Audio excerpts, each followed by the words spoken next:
Vamos a dedicar un segundo bloque, un segundo espacio a reflexionar dentro de esta perspectiva que hemos elegido de una pastoral querigmática. Entonces, la primera parte era qué estilo de iglesia. Hemos incidido primero cómo son los jóvenes, entonces cómo ser iglesia con y para los jóvenes. Y ahora un tema que no es fácil, que es el lenguaje. La cuestión del lenguaje, qué tipo de lenguaje de la fe para anunciar la fe. Bueno, se oyen muchas veces expresiones como estas: hay que adaptar el lenguaje de la fe a los jóvenes, o el lenguaje eclesial está desfasado, hoy nadie entiende el lenguaje que se usa en la liturgia, o el lenguaje de la fe no sirve para las nuevas generaciones, bueno, y cosas de estas. Bueno, ¿es esto tan simple? Es decir, el lenguaje no se entiende, vamos a usar otro lenguaje que se entienda. ¿O aquí hay más tomate del que parece? Bueno, esto es uno de los puntos candentes y recurrentes, pero tiene muchas cuestiones enganchadas al lenguaje. Yo voy a enumerar unas cuantas para ver un poco la complejidad. Primer elemento que está aquí detrás, estamos hablando del lenguaje. Entonces, ¿qué es el lenguaje humano? ¿Podemos hacer una dicotomía así tan clara, lenguaje y realidad? ¿Y lenguaje y pertenencia a un grupo? ¿Puedo yo ser de un grupo y no entender su lenguaje? ¿O para ser de un grupo tengo que apropiarme de su lenguaje? Lenguaje y pertenencia. ¿Cómo se aprende una lengua? ¿Cómo se aprende un lenguaje? ¿Cómo se pasa a habitar en el mundo que ese lenguaje está enunciando? Porque un lenguaje enuncia un mundo y una visión, una comprensión de ese mundo. ¿Qué es la fe? Queremos usar un lenguaje para transmitir la fe. ¿Qué es la fe? ¿Hasta qué punto la fe es independiente del lenguaje de la fe con el que esa fe se formula? Tenemos una fe intangible y luego muchos lenguajes que la pueden decir todas igual. ¿Qué relación se da entre la fe y el lenguaje de la fe? ¿Se puede captar la fe sin un lenguaje creyente? Cualquier lenguaje sirve para captar la fe. ¿Cómo se accede a la fe? ¿Y qué puesto ocupa el lenguaje de la fe en el acceso a la fe? ¿Cómo se transmite la fe? ¿Se puede transmitir la fe sin un lenguaje de fe? Yo uso un lenguaje que no es de fe, pero transmito la fe. Bueno, entonces, como veis, son muchas cuestiones y cuestiones muy de fondo.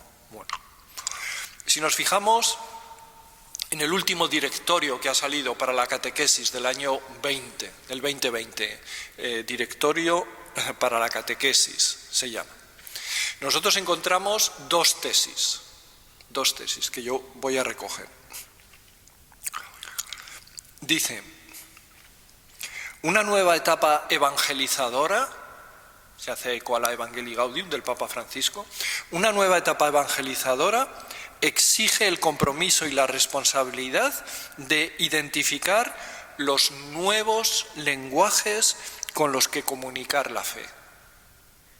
Entonces el directorio para la catequesis dice nuevos lenguajes para comunicar la fe.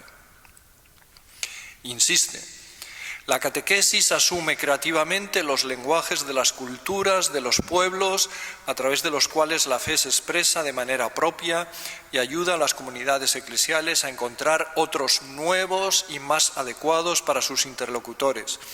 La catequesis de esta manera se convierte en lugar de inculturación de la fe. Bueno, y en una locución Francisco dice que el lenguaje con el cual anunciar el Evangelio pide ser renovado con sabiduría pastoral. Bueno, entonces, primera tesis, hacen falta nuevos lenguajes. Vosotros estáis en la pastoral juvenil. Bueno, entonces, el lenguaje tradicional de la fe, pues muchas veces los jóvenes, incluso los adultos, nos dicen a veces a los curas o a la gente de iglesia, no se entiende. Hace falta un nuevo lenguaje. Bueno. Segunda tesis, también del directorio para la catequesis. Dice así: no creemos en las fórmulas de fe, sino en las realidades que éstas expresan y que la fe nos permite tocar. Sin embargo, nos acercamos a estas realidades con la ayuda de las formulaciones de la fe. Estas permiten expresar y transmitir la fe, celebrarla en comunidad, asimilarla y vivir de ella cada vez más. Las formulaciones de la fe. La Iglesia nos enseña el lenguaje de la fe para introducirnos en la inteligencia y la vida de la fe. La Iglesia nos enseña el lenguaje de la fe para introducirnos en la inteligencia, la comprensión y la vida de la fe. Si uno lee el directorio, el número que acabo de citar es el 204. La Iglesia nos transmite el lenguaje de la fe. ¿En qué consiste la catequesis? Transmitir el lenguaje de la fe. Número 205. Hacen falta nuevos lenguajes. ¿En qué quedamos? La Iglesia posee un lenguaje de la fe que al transmitirnos la fe nos transmite este lenguaje de tal manera que nosotros entonces pasamos a entender y a vivir ese mundo de la fe, o hacen falta nuevos lenguajes. Bueno, el directorio dice las dos cosas. ¿Y esto cómo se come? El directorio no lo dice. Hace las dos afirmaciones. Para transmitir la fe, la Iglesia transmite el lenguaje de la fe.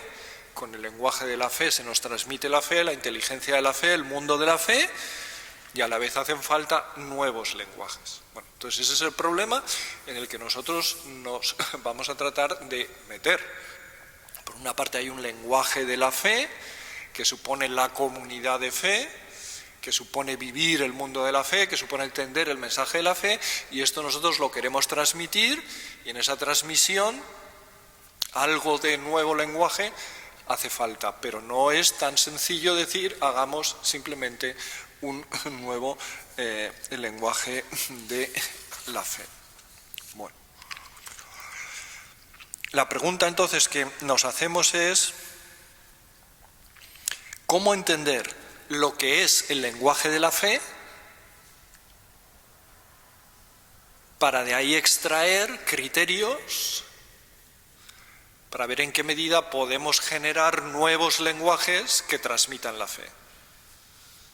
Pero el punto de partida será entender qué es el lenguaje de la fe para ver en qué medida podemos o debemos crear nuevos lenguajes para transmitir la fe. Bueno, de tal manera que mi propósito, volviendo a no son recetas, es entender qué es el lenguaje de la fe, qué tipos de lenguaje de la fe hay, cómo luego en la pastoral con los jóvenes adaptar, crear, de tal manera que vosotros tengáis orientaciones, tengáis criterios. Yo no voy a decir hay que usar esta imagen, hay que usar este símbolo, hay que usar estos términos, sino conociendo la situación, conociendo el contexto, conociendo los chavales, en qué medida hay que hacer más o menos novedad, creatividad, etc. Bueno, entonces vamos a hacer un recorrido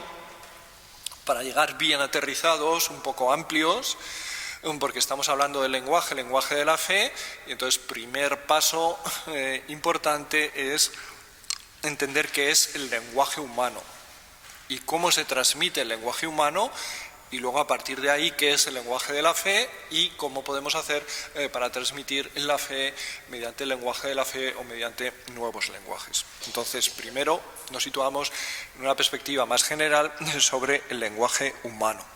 Bueno. En el mundo del pensamiento, ya a finales del siglo XIX, ciertamente en el siglo XX, en el ámbito de la filosofía y de las ciencias sociales, en muchos casos se ha dado lo que llaman un giro lingüístico. Es decir, se le ha dado mucha importancia al lenguaje. Pensar qué es el lenguaje, qué función cumple en la vida, qué función cumple en la sociedad. Bueno, entonces ha habido mucha producción y algo de esto vamos a ver. ¿Cuál es una de las conclusiones centrales de 100 años, 120 años, 130 años, 140 años, la gente dándole vueltas a esto que es el lenguaje? Que las personas humanas somos muy radicalmente personas de lenguaje. Nos definimos como animales que hablan, animales de lenguaje. La definición tradicional te decía, ¿qué son las personas humanas? Animales racionales, con razón. Pero ¿cómo ejercitamos nosotros la razón? Con el lenguaje. Sin lenguaje no tenemos racionalidad, no ejercitamos nuestra racionalidad. Nuestro modo de pensar es un modo de pensar discursivo con la lengua. U otros dicen, ¿qué tipo de animales somos las personas humanas? Y dicen, somos animales sociales. Muy bien. Pero ¿cómo se construye una sociedad? Con el lenguaje. Sin lenguaje común no hay grupo, no hay sociedad. El lenguaje es un instrumento fundamental para la construcción de un grupo social, para la identidad de un grupo social, para la cohesión de un grupo social, de tal manera que entonces, veis, el lenguaje está en el cogollo de lo que nosotros somos. Somos seres de lenguaje. Sobre esto vamos a profundizar un poquito más en una serie de áreas, en 4 o 5 áreas. Bueno, primer punto, es que el lenguaje es anterior a nosotros. Nosotros no inventamos un lenguaje, sino que habitamos el mundo del lenguaje. Entonces, uno de los filósofos importantes del siglo XX, Heidegger, dice que el lenguaje es la casa del ser y en su morada habita el hombre. Nosotros no tenemos un acceso a la realidad si no es mediada por el lenguaje. Entonces, ¿cómo llegamos nosotros a habitar la realidad, a entender la realidad, a apropiarnos de la realidad? Por el lenguaje. El ejemplo típico que se pone muchas veces es, bueno, ¿qué cosa es la nieve? Y vosotros diréis, es sencillo, ¿no? Es una precipitación cuando hace mucho frío y que entonces ya no es líquida, sino que es sólida.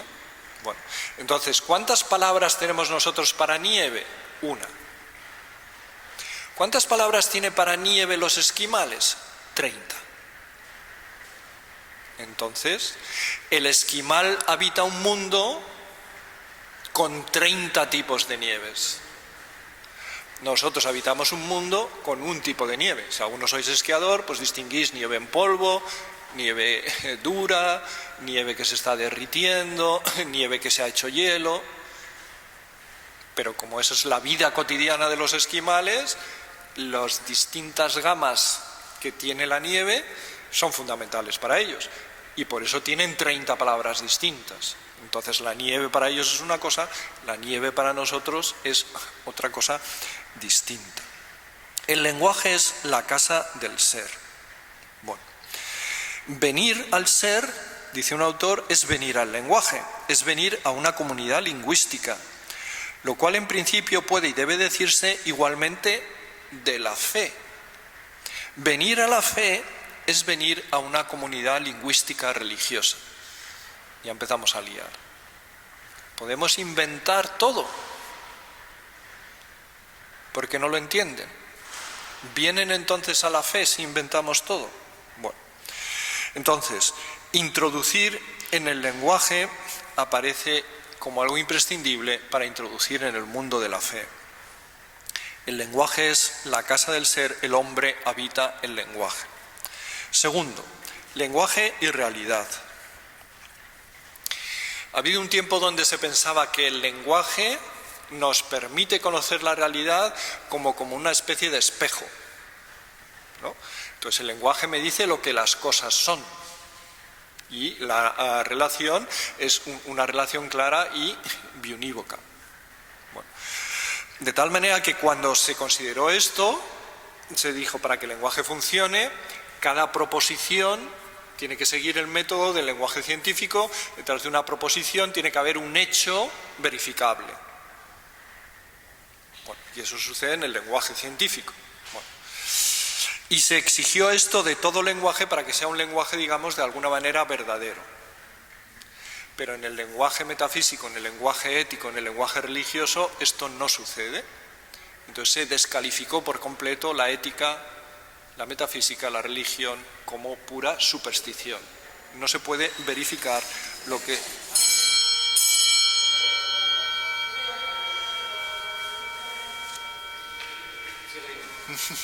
No se puede verificar lo que está sucediendo ahí. Si nosotros tomamos como referencia fundamental de lo que tiene que ser el lenguaje de las ciencias, y especialmente de las ciencias empíricas. Bueno, entonces hubo una época en la filosofía donde se dijo todo lenguaje tiene que cumplir los mismos criterios que el lenguaje científico. Pero más adelante la reflexión se dio cuenta, hay un ámbito en el que se mueve el lenguaje científico, pero ese es un ámbito reducido. Nuestra vida normal no se mueve con los mismos criterios en que se mueve el lenguaje en el ámbito de la ciencia. Nosotros en la vida normal hacemos chistes y bromas, decimos cosas con doble sentido, necesitamos el contexto para entender. Eso no es propio del lenguaje científico. Hacemos ironía, tenemos afirmaciones cínicas, contamos chistes. Eso no entra dentro del campo del lenguaje científico. De tal manera que esta pretensión, todo tiene que medirse por la pauta del lenguaje científico, es algo que cayó. Y un autor muy importante, Wittgenstein, dijo: lo místico no consiste en cómo es el mundo, pregunta de la ciencia, sino que el mundo sea. Y entonces, desde los patrones del lenguaje científico no se puede hablar de lo místico. Ese lenguaje no sirve. Una obra muy importante suya, el Tratado Lógico-Filosófico, termina diciendo: de lo que no se puede hablar hay que callar. Pero de eso de lo que no se puede hablar es lo que más interesa, porque es el sentido. Y a eso no responde el lenguaje de la ciencia. A eso responde el lenguaje de la ética, el lenguaje de la filosofía, el lenguaje de la religión. De tal manera que entonces en el lenguaje no solamente se describen los hechos del mundo, la ciencia, sino que se interpreta y se da sentido.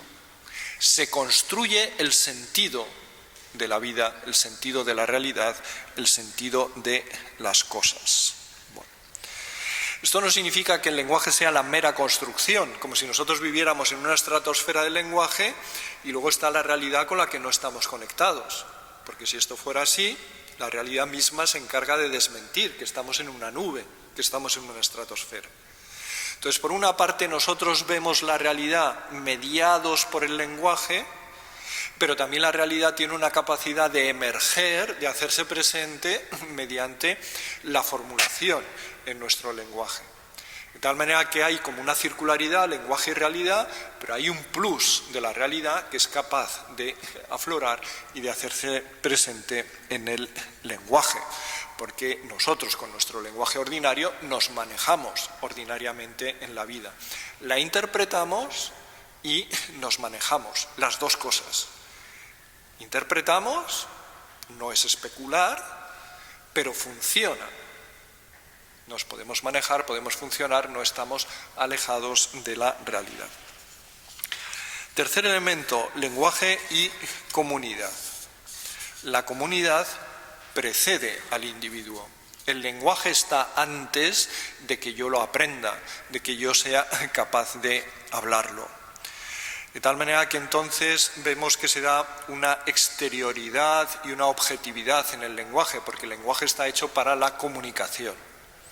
Con el lenguaje yo salgo de mí mismo y me relaciono con otras personas. Otras personas que a lo mejor me apoyan, me dan la razón, me escuchan, pero a lo mejor lo contrario, me dicen que no están de acuerdo, o me discuten, o se enfrentan, o se da un enfrentamiento, lo que sea. Por lo tanto, surge el otro. Y entonces en el lenguaje yo no puedo estar solamente encerrado dentro de mí mismo. El lenguaje, además, cuarto, va unido a formas de vida.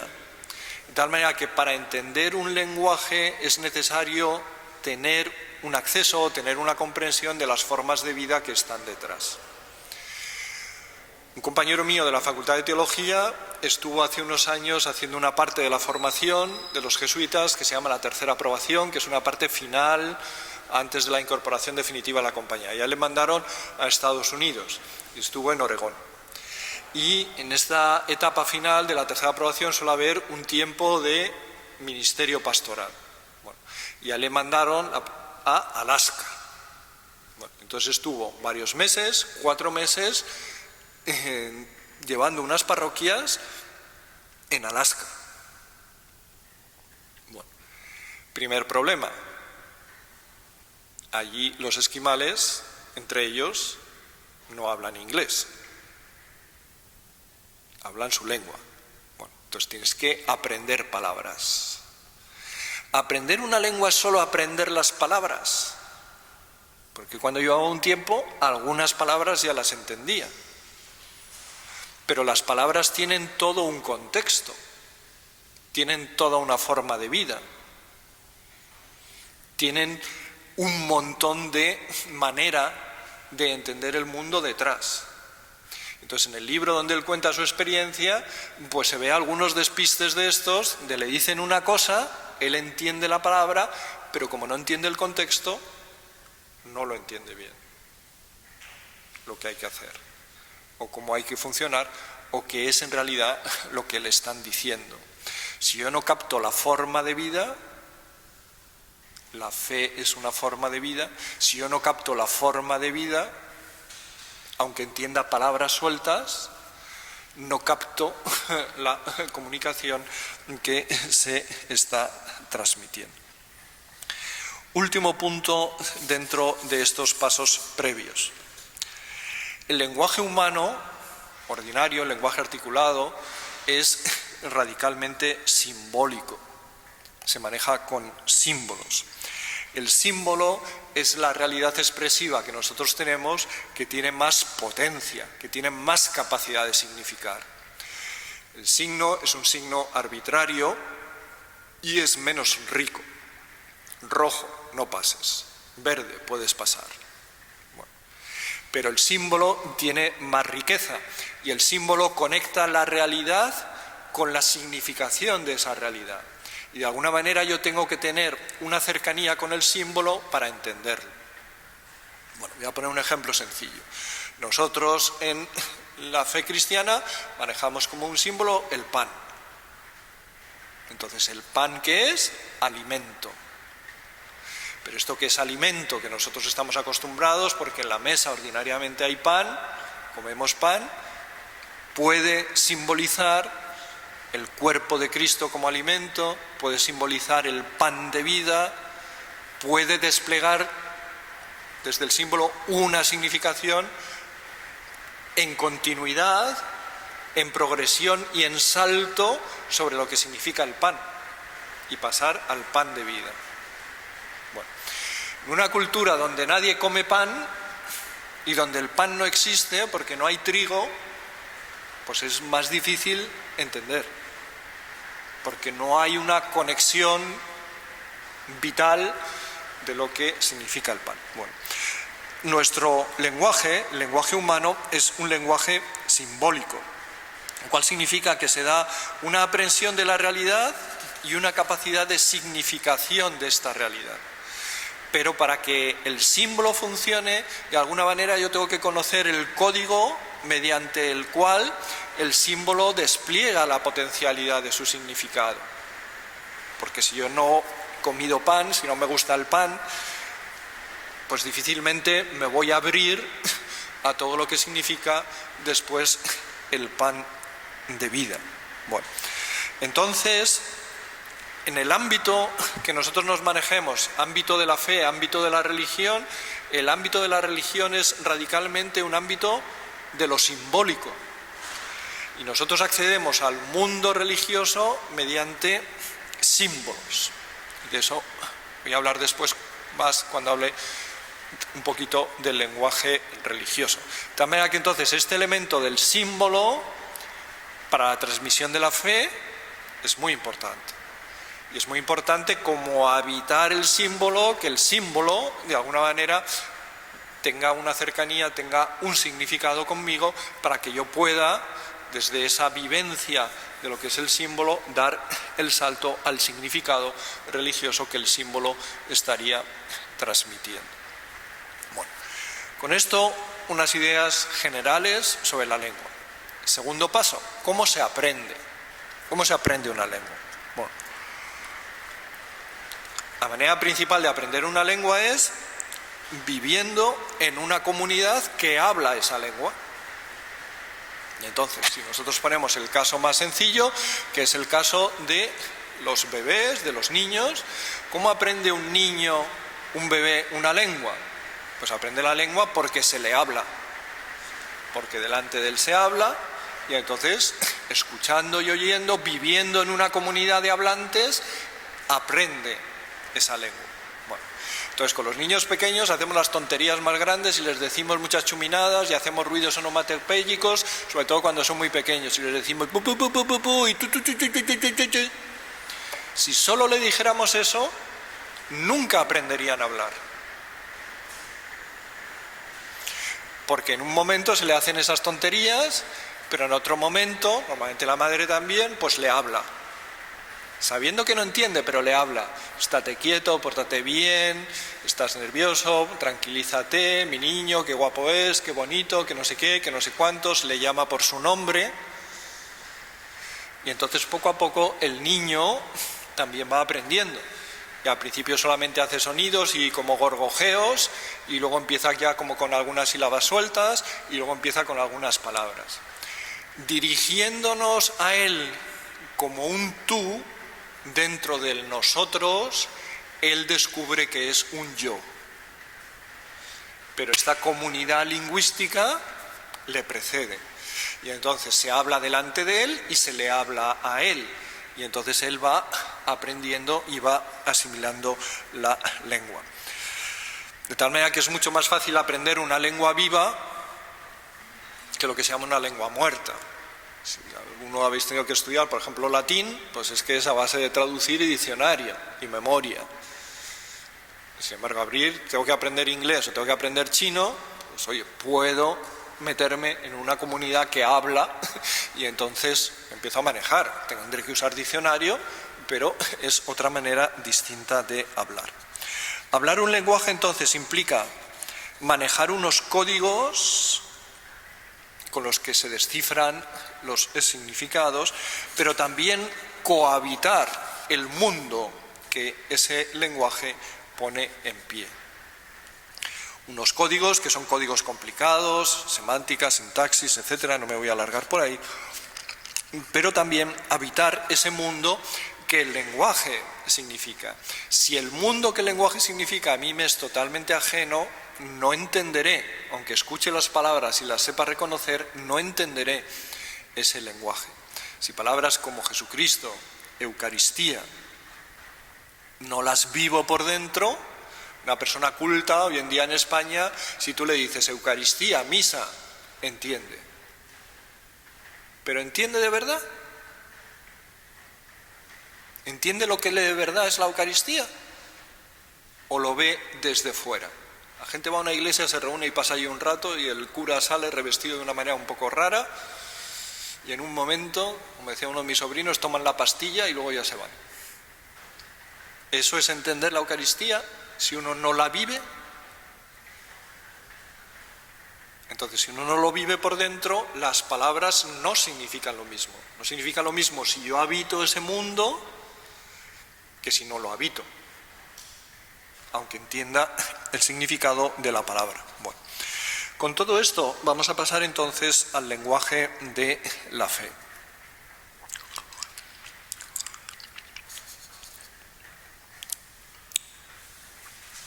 Desde el punto de vista de la fe, aparte de que nosotros somos seres sociales, somos seres racionales, somos seres simbólicos, el lenguaje de la fe tiene una fundamentación en la fe cristiana muy sólida, porque si nosotros nos remontamos a lo que es el centro de nuestra fe, la Trinidad es comunidad, la Trinidad es comunicación. Se da una comunión entre las personas trinitarias, se da una comunicación entre las personas trinitarias. Las personas trinitarias son en sí mismas donándose, porque Dios últimamente es amor. Si Dios es amor, es comunidad, es comunicación, es donación, es entrega. Una entrega que nosotros podemos considerar que la Trinidad se están amando, se están donando las personas, pero si no es un amor egoísta, entonces ese es un amor expansivo que sale fuera de la Trinidad. ¿Cuál es el motivo de la creación? El amor de Dios, que quiere derramar sus dones, que no encierra su amor dentro de sí. Nosotros estamos muy bien aquí, como las 3 tiendas que salen en el Evangelio, sino que es expansivo. Entonces ese amor se dona fuera. Dios es comunicación, es donación, es amor, es entrega, es comunicación. Una comunicación que además tiene una densidad especial desde el punto de vista nuestro de la fe cristiana, porque la segunda persona de la Trinidad es palabra. Si nosotros lo decimos en griego, es logos. Pero el término logos griego es palabra, razón, discurso. Palabra, razón, discurso. Lenguaje. Dios en sí mismo es palabra, es razón, es discurso, es lenguaje. La creación está hecha por la palabra, nos dice el prólogo de Juan. Luego en la creación ya está inscrito esa capacidad de Dios de darse, de comunicarse. Y por eso nosotros los cristianos nos decimos, ¿se puede encontrar a Dios en la creación? Sí, porque la creación lleva ya la impronta, lleva la huella de esta palabra original de Dios. Y entonces nosotros, viendo la creación que tiene esa huella, podemos ver ahí reflejada la huella del Creador. Pero esa palabra, desde el punto de vista de la fe, además se ha hecho carne, se ha hecho humana. Entonces Dios mismo se nos ha comunicado a nosotros en esta palabra. ¿Podemos nosotros tener un lenguaje sobre Dios? Sí lo podemos tener, porque Dios, que es lenguaje, ha hecho que ese lenguaje se haga humano y por lo tanto se nos haga un lenguaje accesible a nuestras capacidades, a nuestras entendederas, a nuestros modos. Y por eso entonces este elemento para nosotros desde la fe cristiana de decir, podemos hablar sobre Dios y podemos hablar sobre Dios suficientemente bien. Porque Dios nos ha hablado Él mismo, de sí mismo, de una manera que nosotros lo podamos asimilar y que nosotros lo podamos entender porque se ha adaptado a nuestras capacidades. Bueno, esto es lo que los padres griegos decían con una palabra, con la condescendencia, la sincatábasis, que viene recogido en Dei Verbum 13. Dios se adapta a nosotros, se amolda a nuestra capacidad para que nosotros le podamos entender. Este Dios que es verbo, que es palabra, y nosotros creados a imagen y semejanza del verbo palabra. Génesis 1, 26, 27, creados a imagen y semejanza de Dios. El Hijo, Colosenses 1, 15, es imagen de Dios invisible. Luego nosotros hemos sido creados a imagen del Hijo, que es la palabra. el Hijo es palabra, es lenguaje, nosotros creados a imagen del Hijo, lenguaje, palabra, nosotros seres de palabra y de lenguaje, nosotros seres capaces de entender ese lenguaje de Dios que se ha hecho palabra humana, nosotros que somos hechos a imagen de esa palabra humana podemos entender. Bueno, entonces, como veis, el lenguaje de la fe, en nuestra fe, y otras religiones que son más del silencio, de otras cosas, en nuestra fe el lenguaje de Dios es muy central, porque la segunda persona de la Trinidad es logos, verbo, palabra, razón, lenguaje. Bueno, ese lenguaje a nosotros, esa palabra de Dios a nosotros se nos transmite. Bueno, entonces, algunas características. Si Dios se comunica, nosotros somos capaces de entender esa comunicación, de recibir esa comunicación. Primero porque hemos sido creados a su imagen, pero luego desde el punto de vista teológico no tiene sentido decir, ¿cuál es el empeño de Dios al crearnos? Comunicarse con nosotros. Vale, ¿y quién le ha escuchado? Nadie. O sea, que Dios es tonto, que Dios hace las cosas mal, que Dios se ha equivocado absoluta y radicalmente y nadie nunca ha escuchado nada. Desde el punto de vista de la teología, de la reflexión, no tiene sentido. Puede ser que alguno no le escuche, pero que nadie nunca le escuche. Bueno, entonces, Dios se comunica, lo que técnicamente en teología se llama la revelación. Dios se revela, Dios se manifiesta, Dios se da a conocer y nosotros tenemos esa capacidad de escucharle. ¿Cómo se denomina esa escucha, esa recepción de la revelación, de la comunicación? La fe. Entonces ya vamos empalmando lenguaje de la fe. Entonces la fe es esa recepción, es esa escucha. La palabra típica de la fe es la obediencia. Entonces la obediencia a nosotros nos suena a una cosa autoritaria, pero la obediencia, en la raíz, obediencia significa escucha. Op, audire. Eso es lo que está detrás de la obediencia. Entonces tener fe es escuchar. Un Dios que es comunicación, que se quiere comunicar, se comunica con nosotros y esa escucha de la comunicación es lo que llamamos fe. Si Dios se quiere comunicar, empleará un lenguaje y ese lenguaje es el que nosotros asimilamos en la fe y entonces ahí se genera el lenguaje de la fe. Entonces el lenguaje de la fe está subordinado a la comunicación de Dios. No es un lenguaje que nosotros nos inventemos, o que digamos en la Iglesia, o que digan los teólogos, o que diga el Papa, ahora yo me voy a inventar. No, sino que el punto primero es recepción, es escucha. Dios se revela, nosotros escuchamos. Y al escuchar, entonces captamos algo de lo que este Dios a nosotros nos quiere transmitir.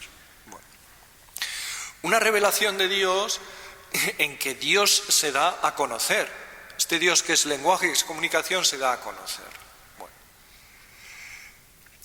entonces nosotros podemos decir con verdad en teología dos cosas. Primera cosa, nosotros tenemos un conocimiento de Dios porque Dios se nos da a conocer. De Él viene la iniciativa. Él es comunicación, es palabra, nos habla, se nos transmite. ¿Vale? Entonces, ¿nosotros agotamos del todo lo que es Dios? No. Porque Dios no es nunca un objeto más. Dios es trascendente al mundo, está más allá, es más grande, es mayor, pero a la vez se hace presente, es inmanente al mundo, es lo que le da la última consistencia, la última verdad. Si Dios se nos comunica, lo que nosotros captamos tiene su momento de verdad, pero nunca podemos decir, no, yo es que ya me lo sé todo. Lo puedo contornear completamente y encerrar en los conceptos que yo recibo. No. Siempre hay más. Hay una frase muy famosa de San Agustín que dice, Deus semper maius. Dios siempre es mayor. Es mayor que nuestros conceptos, es mayor. Bueno, y entonces tenemos siempre en el lenguaje este juego, en el lenguaje de la fe, si lo manejamos bien. Es un lenguaje verdadero que nos viene de Dios, nos pone en contacto con Dios. no es un engaño, no es superstición, no es trampa, pero no agota del todo, porque Dios siempre es más y no le podemos convertir en una cosa. Bueno, entonces, este elemento de la recepción en el lenguaje de la fe es básico, es muy importante. Entonces, si nosotros seguimos reflexionando desde el punto de vista de la fe, resulta que Dios se quiere comunicar, que Dios se comunica, que Dios nos habla. Entonces la pregunta que nosotros nos podemos hacer es, bueno, ¿y cómo nos habla? ¿Cómo se comunica? Y entonces acudimos a la Escritura, sedimento de la revelación, y resulta que en la Escritura hay especialmente símbolos especialmente potentes, como por ejemplo alianza, como por ejemplo éxodo, como por ejemplo ley, como por ejemplo Pascua, como por ejemplo creación. Todo esto que vamos reflexionando, ¿en vistas a qué? A transmitir la fe. Pero hete aquí que estamos descubriendo que Dios en su revelación elige una serie de símbolos que privilegia. Entonces uno puede sospechar, bueno, pues es que estos símbolos tendrán algo especial, conectarán de manera especial con ese modo de ser de Dios, ese modo de actuar de Dios, de tal manera que no será tan sencillo decir, bueno, esto de la ley la gente no lo entiende, me voy a inventar otra cosa, el parchís, sino que tienen un puesto preeminente. Tienen un puesto preeminente para nosotros esa serie de símbolos. En estos símbolos se da un plus cualitativo desde el punto de vista de la fe cristiana, de tal manera que no fácilmente podemos nosotros prescindir de ellos, de lo que conforma esa historia de la revelación en que Dios se va transmitiendo, en que Dios se va dando, y para transmitirse elige una serie de símbolos privilegiados. Y por último, una característica final importante del lenguaje de la fe es que es un lenguaje de confesión. Es un lenguaje de confesión. Bueno, entonces, si yo desde la fe hablo de Dios y hablo a Dios y decimos, Él tiene la iniciativa y la fe es escucha, es recepción, entonces si yo desde la fe hablo de Dios es porque Dios me ha tocado, porque Dios me ha rozado, porque Dios se ha puesto en relación conmigo y yo he quedado afectado por esa situación. Y entonces es un lenguaje de confesión, es un lenguaje que los técnicos dicen autoimplicativo. Yo no hablo igual de Dios, de Jesucristo, que de la equivalencia entre grados centígrados y grados Fahrenheit.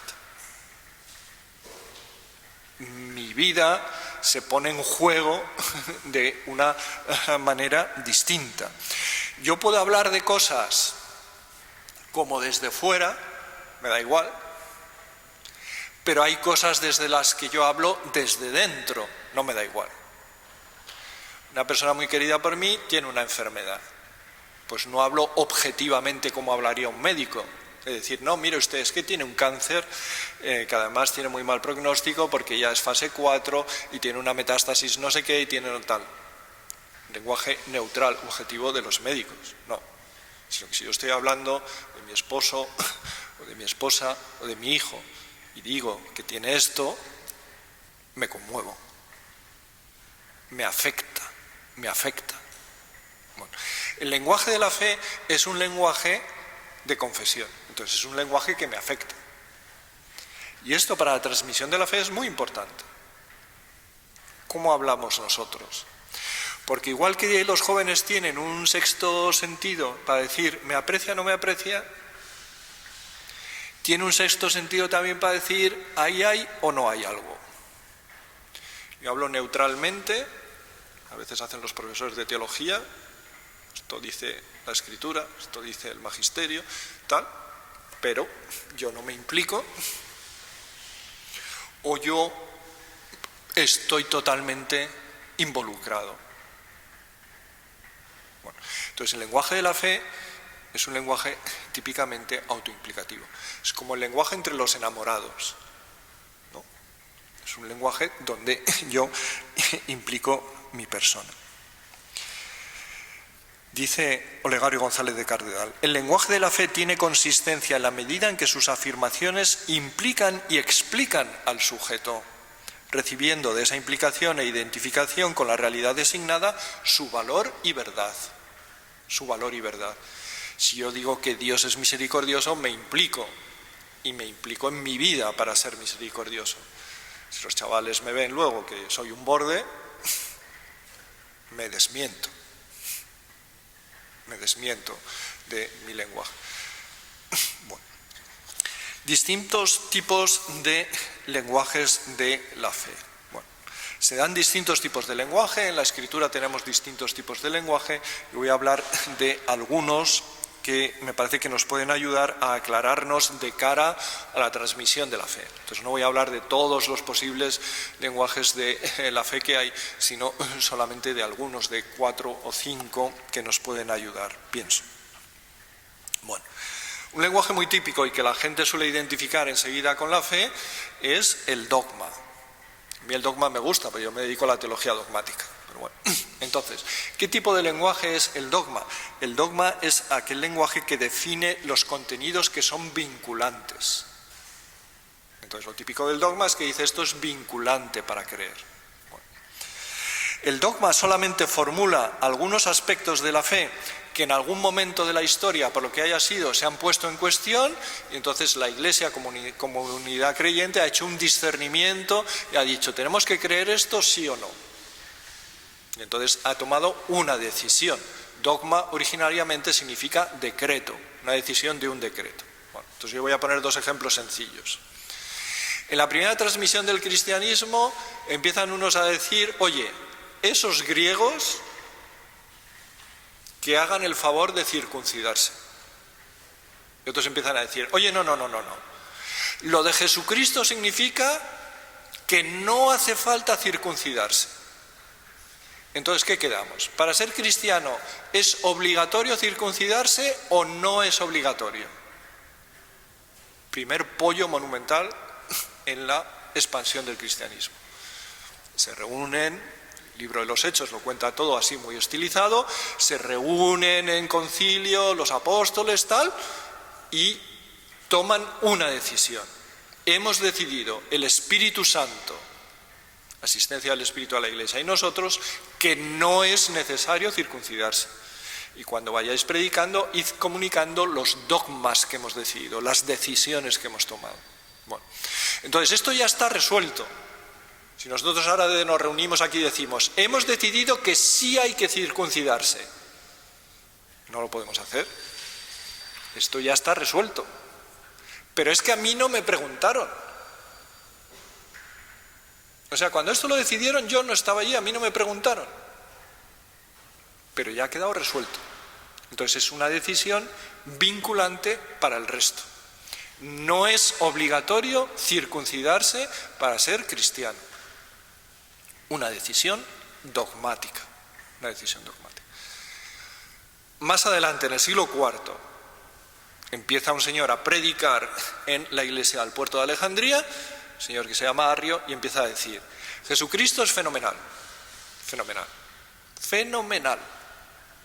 pero no es Dios,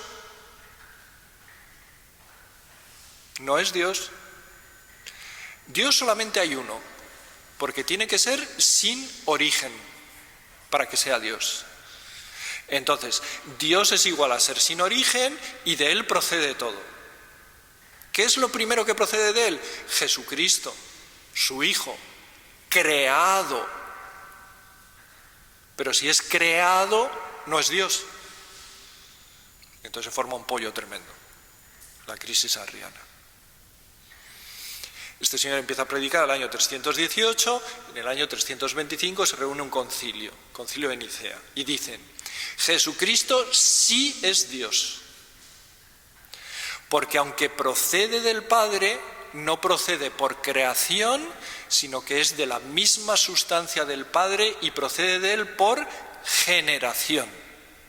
generado por el Padre y los demás creados. Entonces hay una diferencia. Jesucristo engendrado, no creado, de la misma naturaleza del Padre, por quien todo fue hecho, lo ha recogido el credo. Bueno. Y entonces, esto ya lo mismo que la circuncisión. Entonces, el dogma es un lenguaje donde se hace un discernimiento de algunos contenidos que en un momento se han puesto en cuestión y son vinculantes. Bueno. Entonces, el dogma no es lenguaje primario de la fe. Es un lenguaje de la reflexión, es un lenguaje de después de haber creído, unos empiezan a decir hay que circuncidarse o no, uno empieza a decir Jesucristo no es, pero no es el lenguaje primero de la adhesión a la fe. Es un lenguaje segundo de la reflexión, de la discusión, de cuáles son los contenidos, no es el lenguaje primero. Es un lenguaje muy importante, para la teología es muy importante, pero no es un lenguaje primero, no es un lenguaje primero. Bueno. Aparte que aquí siempre se maneja y siempre se cita una frase que en el texto que yo he leído al principio estaba implícita de Santo Tomás. Santo Tomás dice, nosotros no creemos en las fórmulas de fe, los dogmas, sino en eso a lo que los dogmas apuntan, la realidad que los dogmas están queriendo significar. Entonces, ¿qué es lo importante? La formulación del dogma en cuanto tal. Hay que conocerla, hay que estudiarla, hay que comprenderla, pero no es lo más importante. Lo más importante es aquella realidad a la que el dogma apunta. Entonces, por eso se puede seguir profundizando en la teología. Bueno, entonces un lenguaje es el dogma. Otro lenguaje, el catecismo. El catecismo es un lenguaje que trata de explicar de una manera orgánica la fe y dar razón del conjunto de la fe, y si es un buen catecismo, lo hace pedagógicamente. La teología lo hace más racionalmente, más especulativamente, más científicamente, más críticamente. El catecismo lo hace más pedagógicamente. Un catecismo debería ser un texto pedagógico. Bueno, entonces el catecismo es importante porque hemos empezado diciendo, si no sabemos lo que creemos, ¿cómo lo vamos a transmitir? ¿Dónde encontramos lo que creemos explicado más pedagógicamente? En el catecismo. En el catecismo. Bueno. Más en la raíz del catecismo hay un término que en la historia de la teología es muy importante, que es lo que se llamaba la regla de fe. Bueno. Entonces, si nosotros nos remontamos a los orígenes, tenemos un grupo de cristianos, estos cristianos van creyendo, estos cristianos anuncian la fe, entonces hay alguna gente que dice, me interesa esto de hacerme cristiano. Bueno, y entonces en la catequesis hay que ser capaz de decirle a uno, bueno, si tú te vas a hacer cristiano, ¿qué es el contenido principal que creemos los cristianos? Eso es lo que formula la regla de fe. Entonces la regla de fe surge en el contexto de la catequesis bautismal. De tal manera que uno tiene que tener un resumen que pueda memorizar fácilmente de qué es el centro, el resumen de lo que nosotros creemos. Entonces, daros cuenta, surge en el contexto de la catequesis la regla de fe. La regla de fe es el antecedente del credo. Es decir, que a la gente que se interesa por la fe cristiana hay que ser capaz de decirle en qué creemos los cristianos. El catecismo es la explicación amplia de lo que creemos los cristianos. Y una de las partes típicas del catecismo es exposición del credo. Explicación del credo. No. Bueno. Sin embargo, ni el lenguaje del dogma ni el lenguaje del catecismo son los lenguajes primarios de la fe. Porque hemos dicho, la fe radicalmente, ¿qué era? Escucha. Escucha al Dios que habla. Y esa recepción de la revelación, decíamos, era la fe. Entonces, los lenguajes donde esta escucha de la revelación de Dios estén más en primer plano, serán más primarios. Los lenguajes en que ya empezamos a decir, bueno, esto es explicación, es secundario. Esto ya es discernimiento vinculante, es otro nivel. Nos vamos alejando de ese primer momento de la escucha. Por eso el lenguaje más primario de la fe es el lenguaje de la oración. Es el lenguaje de la relación personal con Dios. Y por lo tanto, para la transmisión de la fe, hemos dicho espiritualidad líquida de los jóvenes, proponer nosotros espiritualidad. Lenguaje primario de la fe, la oración. Entonces, desde mi punto de vista, este ámbito de la oración, de la espiritualidad, es clave en la transmisión de la fe. Si nosotros vamos con el dogma, mal. Eso es para gente ya convencida. Si nosotros vamos directamente con el catecismo,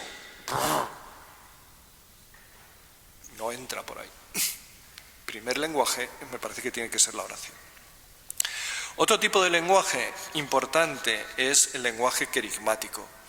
Querigma significa, en el fondo, el contenido del anuncio. Y esto es un poco parecido a la regla de fe. Nosotros tenemos en el Nuevo Testamento lo que se llaman fórmulas querigmáticas, fórmulas de anuncio. Por ejemplo, Jesús es Señor, Jesús es el Cristo, Jesús es el Hijo de Dios. Vosotros le matasteis, Dios le resucitó. Son fórmulas resumidas donde se condensa el anuncio. Y en el libro de los Hechos tenemos que se llaman los discursos querigmáticos de Pedro. Unos discursos, y de Pablo también, donde él anuncia la fe. Entonces hace como un resumen, pero un resumen en forma de anuncio, en forma de pregón. Un resumen misionero. Bueno, entonces, lo que pide el Papa Francisco es recuperar mucho de este anuncio querigmático, este anuncio que espolea, que lleva a interesarse por parte de la fe. Y también dicen, tanto Francisco como el nuevo directorio, nosotros podemos hacer una división tajante. Esto es anuncio, querigma, y esto es instrucción en la fe, catequesis. Bueno, y ellos dicen, esta división tan neta hoy no funciona.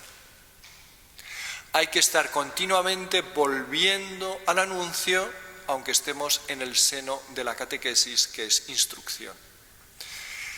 Ya dije antes, la prioridad de lo primero, este lenguaje del querigma, del anuncio, de lo que es el centro. Un último, no, dos todavía. Otro lenguaje que es muy importante en la fe es el lenguaje narrativo. Cuando nosotros nos presentamos a un grupo de gente que no conocemos, podemos decir, yo me llamo Gavin Uribarri. No es mucha información. Y entonces, ¿cómo doy más información? Contando lo que hago. Soy profesor, enseño cristología, enseño mariología, vivo en Madrid. Narración. La identidad tiene que ver con la narración.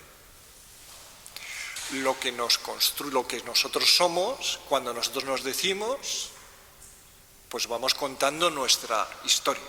Sobre todo lo más significativo, o según el sitio donde estemos, lo más significativo de nuestra historia. Nuestra identidad tiene que ver con nuestra historia. Lo narrativo es lo que construye la identidad. El pueblo de Israel sabe su identidad narrando su historia. Los cristianos sabemos nuestra identidad narrando nuestra historia. Entonces, para la transmisión de la fe, para adquirir una identidad cristiana, es fundamental el lenguaje narrativo. En nuestra percepción de la fe, hay unos libros en la Sagrada Escritura que tienen preeminencia para los cristianos, sobre todo los demás libros. Toda la Biblia está inspirada, toda la Biblia es canónica, toda la Biblia es palabra de Dios. Pero en nuestra vida personal, lo más habitual es que los 4 evangelios tengan más importancia. Esto basta normalmente con mirar a alguien que use mucho la Biblia, pues normalmente de pasar las páginas hay una parte del lomo que está más oscurecida. No suele ser la del libro de los Proverbios ni del Levítico, sino que es más bien los Evangelios, Nuevo Testamento. La narración construye identidad. Nosotros en la transmisión de la fe queremos construir identidad cristiana. De manera que entonces insertar mi vida en la narrativa de Dios, en la narrativa de Jesús, en la narrativa de la Iglesia, es fundamental para entrar. Entonces aquí tenemos un lenguaje que desde mi punto de vista para la pastoral es muy importante. Lenguaje de la oración, lenguaje querigmático, lenguaje narrativo. Segundo puesto, lenguaje del catecismo, lenguaje del dogma. No es que no tengan puesto, pero no es primero, es un puesto segundo. Último lenguaje que me voy a referir es el lenguaje más típicamente simbólico y litúrgico. Bueno, y de esto hablaré más el día que hable de la liturgia, que me parece que es mañana. Hemos dicho, hay símbolos, en esta comunicación de Dios, Dios elige símbolos que son especialmente como elegidos por Él y por lo tanto son como especialmente capaces. Nosotros desde la fe entendemos que los sacramentos son esos símbolos que Jesucristo ha instituido, sería muy largo ahora explicar cómo, que Jesucristo ha instituido para mantener viva su memoria y seguir comunicándose con nosotros. Entonces esos símbolos, sacramentos, símbolo, misterio, sacramento, tienen una importancia especial. También porque hay cosas que entran en las entendederas y en las apreciaciones profundas de manera distinta a como entran con el lenguaje racional. Bueno, entonces, una madre le puede decir a su hijo, te quiero mucho. Perfecto. Pero una madre puede ir por las noches a darle un beso a su hijo en la cama. Y entonces las entendederas del beso te llegan. No es que lo otro no te llegue, pero te llegan de otra manera. Te tocan otras fibras. Te tocan otras fibras. Entonces, en este campo de lo simbólico se tocan otras fibras. Entonces, a lo mejor hay gente que no entiende mucho qué es esto del bautismo, ni te sabe decir la fe trinitaria, pero que haya un acto oficial, eclesial, en que se dicen unas palabras, se vierte un agua, se tiene un pesquis de... Bueno, entonces curiosamente los gitanos dicen las cosas importantes por la iglesia oficial, el bautismo y el entierro, y en lo demás ya andan ellos con los aleluyas. Entonces hay un... Bueno, o a veces en los entierros, gente que está muy alejada, pero bueno, que haya una bendición, que haya un agua bendita, que haya un incienso, que haya un sacerdote, que haya una oración de alguna manera oficial. Entonces hay la oficialidad, la institucionalidad adquiere un peso mayor, ¿no? Y hay cosas que nos llegan por ahí. Uno de los dramas de nuestro tiempo es la fractura entre la fe y los sacramentos son sacramentos comunitarios, son sacramentos de la Iglesia, pero tienen una importancia especial. La mistagogía, de la que hablaremos cuando hablemos de la liturgia, tiene que ver con esta iniciación a vivir, no solamente a entender con la cabeza, sino a vivir el mundo de los sacramentos. Bueno, con todo esto, entonces, lenguajes de la fe y transmisión de la fe. Bueno, a ver lo que nos da tiempo. Bueno, en lo que yo he leído para preparar esto, dice un señor, el lenguaje que buscamos para transmitir la fe ha de ser, por fuerza, un lenguaje autoimplicativo, de confesión, hermenéutico, que interpreta, narrador, incluye las narraciones, simbólico, profundamente humano, rigurosamente inexacto. Digo, vale, ¿quién lo puede hacer todo a la vez y con la mano izquierda? Entonces, un lenguaje súper perfecto es muy difícil. Y entonces uno se puede poner a escribir y decir, lo que hace falta es todo esto. Bueno, nosotros vamos a tratar de ser más modestos y buscar alguna pista de algo más aterrizable y no la última virguería del lenguaje religioso. En el estudio de la fe y del acto de fe, tradicionalmente, ya está en San Agustín, pero luego ha tenido más éxito Santo Tomás al hablar de esto, pero bueno, ya está en San Agustín, se ha hablado como de tres dimensiones del acto de fe. El acto de fe, hemos dicho, es esa recepción, es esa escucha y esa relación con Dios. Bueno, entonces yo lo voy a decir en latín y luego lo voy a ir traduciendo, o al revés. Se puede creer en Dios en el acto de fe. Esto lo llaman en latín credere deum. Y con esto sé que se está poniendo de relieve el aspecto, el elemento cognoscitivo, la dimensión objetiva de la fe. ¿Qué estoy creyendo? Creer en Dios. ¿Qué estoy creyendo? Estoy creyendo que Dios es trino, estoy creyendo que Jesucristo es verdadero Dios, verdadero hombre. ¿Cuáles son los contenidos objetivos? Eso que recogía la regla de fe, eso que recoge el credo, eso que explica el catecismo más ampliamente. Entonces, una primera dimensión, cuando yo creo en algo, y ese elemento cognoscitivo, credere deum. Pero también se puede creer por causa de Dios. ¿Yo por qué creo? Porque Dios se me impone con su majestad, con su misericordia, con su providencia, con su omnipotencia. Entonces, en el acto de fe no solamente se da un contenido objetivo, yo estoy creyendo en algo, sino yo subjetivamente estoy entregando mi confianza. Estoy relacionándome con Dios desde la confianza. Entonces hemos distinguido un polo más objetivo, aquello que creo al creer, y un polo más subjetivo, ese impulso de confianza, de entrega a Dios. Credere Deo, Dios se me impone. Bueno, si esto está comprendido, vamos a liarlo un poquito más, porque distinguen todavía un tercer elemento, que dicen, credere in Deum, creer hacia Dios, creer hacia Dios. Y entonces con esto que se está poniendo de relieve o que están destacando los autores que reflexionan, Agustín y Santo Tomás, están subrayando que en la fe hay un movimiento, hay un impulso, hay un deseo, hay un aspirar hacia una mayor plenitud, un mayor encuentro con Dios, un mayor conocimiento de Dios, algo que culminará en la vida eterna, en el mundo futuro. Es ese deseo hacia Dios. Y cuando Tomás y Agustín piensan, dicen, bueno, y estos tres elementos que decimos, un polo objetivo que teníamos con el credere deum, un polo más subjetivo, credere deo, y esto del credere in deum hacia Dios, ¿qué es lo más importante? Y ellos dicen, este tercero, creer hacia Dios, ese dinamismo que despierta la fe hacia Dios.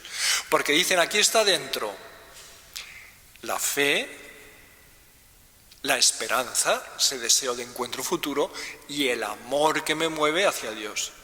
Y entonces dicen, este movimiento hacia Dios, in Deum, encierra los dos anteriores, los comprende, porque estoy creyendo algo de Dios y estoy realizando ese acto subjetivo de creer en Él, y esto a la vez está como tirando de mí, me está moviendo, me está dinamizando hacia Dios. Y entonces le dan más importancia. Bueno, ¿esto está más o menos pillado? Porque ahora con esto vamos a jugar. Dice el Papa Francisco, hablando de la religiosidad popular, de la piedad popular, que a él le gusta mucho, dice, se trata de una verdadera espiritualidad encarnada en la cultura de los sencillos. No está vacía de los contenidos. Contenidos, credere deum. No está vacía de los contenidos, sino que los descubre y expresa más por la vía simbólica que por el uso de la razón instrumental. Y en el acto de fe se acentúa más el credere in Deum, movimiento de tender hacia Dios, que el credere deum, el contenido objetivo. El contenido objetivo. Bueno. Entonces esto lo dice el Papa Francisco sobre la religiosidad popular. Religiosidad popular sobre lo que algunos dicen, bueno, es que eso es superstición. Bueno, es que eso es folclore. Bueno, es que esa gente luego no tiene ni idea de lo que se cree. Luego es que esa gente no cumple, es que esa gente no sigue la moral. Bueno, entonces yo me inspiro aquí y digo, ¿qué hacer con los jóvenes? ¿Qué privilegiar? Y yo propongo, sigamos lo que dice el Papa Francisco sobre la religiosidad popular. Hay que dar privilegio a los contenidos objetivos con nuestros jóvenes líquidos. Yo creo que no hay que empezar por ahí. No digo que haya que despreciarlo, porque he empezado diciendo, si no sabemos lo que es la fe, no la podemos transmitir. Hay que dar más cancha a toda esa subjetividad emocional que ellos tienen, que se les dispara. Hay que tener cuidado con eso. Pero hemos dicho, la oración y esa relación personal es muy importante. Entonces yo privilegiaría lo que tiene que ver con esto. No tanto con los contenidos, sino por ese contacto atrayente con Dios, con Jesucristo, para algunos con Nuestra Señora, con la Virgen, para creer hacia Dios, partir por ahí, entrar en relación con Él, ese elemento subjetivo, y tercer paso, los contenidos objetivos que están ahí detrás. Pero no empezar por los contenidos objetivos como primer elemento. Por último, y saltándome en la fundamentación porque ya vamos muy mal de tiempo, algunos criterios para la generación de nuevos lenguajes. Los nuevos lenguajes son posibles, me voy a parar en ello, con la encarnación. Dios se hace palabra, se hace lenguaje, y no se hace un lenguaje solamente arameo, de tal manera que ya todo es arameo o todo es hebreo o no hay lenguaje. En Pentecostés la Iglesia habla todas las lenguas importantes en esa época, por lo tanto en todas las lenguas se puede expresar el misterio de Dios. Algunos criterios para la inculturación. Que el nuevo lenguaje surja como de dentro de la fe y como expresión de la fe. Si hemos dicho la fe es recepción, y esta recepción impacta, entonces esta recepción genera un lenguaje. Yo puedo recoger el lenguaje tradicional con una importancia especial de la escritura, pero a lo mejor se puede generar un lenguaje más accesible de los jóvenes. ¿Cuál es el criterio que surja de ese encuentro? Que sea una verdadera recepción. Que sea una verdadera recepción. Y eso es lo típico de los testigos. Desde ese lenguaje autoimplicativo, desde ese lenguaje de la confesión, formular. Pero no formular precisamente voy a decir algo que se entienda, porque no basta con que se entienda. Tiene que entenderse y poner en conexión con el mundo de la fe. Poner en conexión con la realidad de la fe. Y para que ponga en conexión con la realidad de la fe, entonces que brote de ese credere in Deum, de ese tender hacia Dios, y de ese credere Deo, de ese creer por causa de Dios. Dice Pablo en un texto que nos puede servir de inspiración: todos nosotros que con el rostro descubierto reflejamos como en un espejo la gloria del Señor, nos vamos transformando en esa misma imagen, cada vez más gloriosos. Así es como actúa el Señor, que es Espíritu. Ese reflejo de la gloria del Señor en el rostro. Ese nuevo lenguaje en el rostro, que sea reflejo de esa gloria. Como criterios de inculturación es muy inspirador, muy difícil de cumplir, muy inspirador lo que dice Andrés Tornos. El criterio para el servicio de la fe en la cultura últimamente tendría que ser este: que se entiendan las palabras de la fe, que se entiendan las obras de la fe, que den casi envidia las celebraciones de la fe. Cuando yo he hablado de estas cosas en otros sitios, me parece que hay dos palabras clave. Una muy empleada por el Papa Francisco: alegría. Entonces, cuando ven a los cristianos que ven, gente sobrecargada, gente igual de estresada que el resto del personal, Pues para eso, alegría. Y si os fijáis, la alegría del Evangelio, Evangelii Gaudium, Amoris Laetitia, Laudato Si, Gaudete te exsultate, Veritatis Gaudium, tema de la alegría, es un tema constante. Bueno.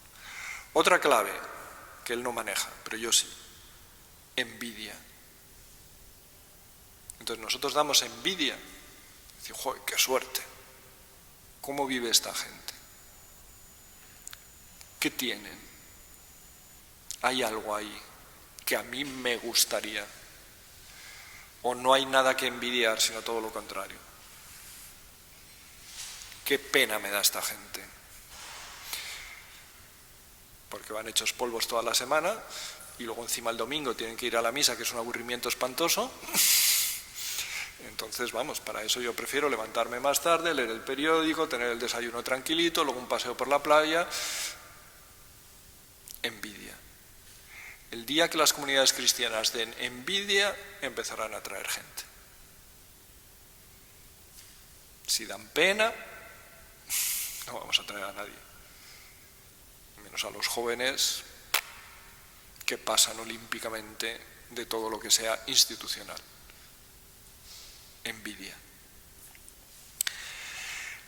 Por último, algunos criterios para nuevos lenguajes. Que sean congruentes con el querigma. Entonces no se puede inventar un lenguaje que desencaje. Que incorporen a la comunidad cristiana. Que no sea un lenguaje que decir, bueno, es que ahora vamos a formar nosotros un grupo, pero va a ser como una especie de iglesia separada, una secta o una eclesiola.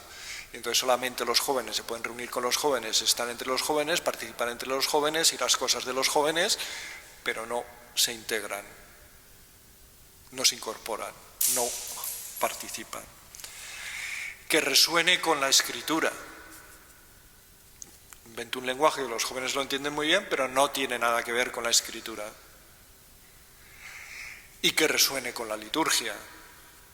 No les proporciona, no les ayuda a incorporarse a la Eucaristía, a incorporarse a la celebración cristiana. Pues ahí hay algo que no va. Y por último, que denuncie también los ídolos de su cultura. La inculturación del Evangelio siempre es asumir y transformar. Entonces, si yo simplemente uso un lenguaje que la gente lo entiende, le va muy bien, lo captan, pero no denuncia, no implica una transformación hacia el reino de Dios, no indica una transformación hacia el Evangelio, pues ahí hay algo que no va bien, ahí hay algo que no está funcionando bien. Entonces, jóvenes líquidos, narcisistas, centrados en sí mismos, bueno, entonces el contacto, la evangelización, algún cambio debería implicar y no santificar. Bueno, hay que manejar sus lenguajes, hay que manejar sus categorías porque son las que entienden y entonces bendecir, no. Asumir y transformar. Bueno.